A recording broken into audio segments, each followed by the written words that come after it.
boyabchi boyapti, telefon oldi. Reklama olmoqchi ekan, сотрудничество qilib ishlamoqchi ekan. Mana buni o'sha kompyuter bir narsalar qilayotgan.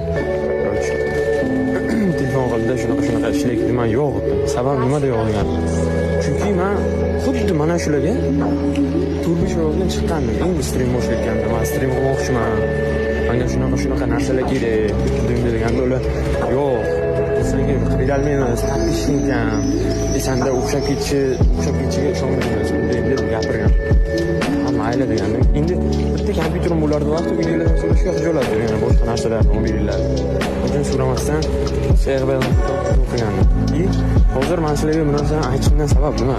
Mana hozir mana shu reklama dasturlarini o'zi ko'rib turibdi. Shuncha ko'tarilib ketdim. Bunaqa darajaga ko'tarilib ketganmi? Uni o'zimga yarasha ko'tarildim. Hamma reklama olgisi keladi, yo'q bunaqa qilgisi keladi.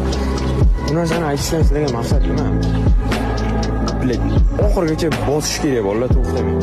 Faqat maqsadlaring bormi? Nima qilib bo'lsa ham mana shu narsaga o'zlaring ishlaringda bo'lsa, kimlarlaringda bo'lsa, harakat qilsalaring hammasi o'xshaydi.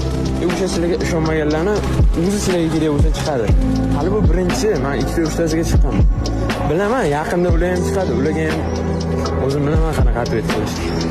Maqsad bolalar, faqat maqsad sari intilish kerak. To'xtamasdan faqat oldinga intilaversangiz o'xshaydi sizda ham, brat.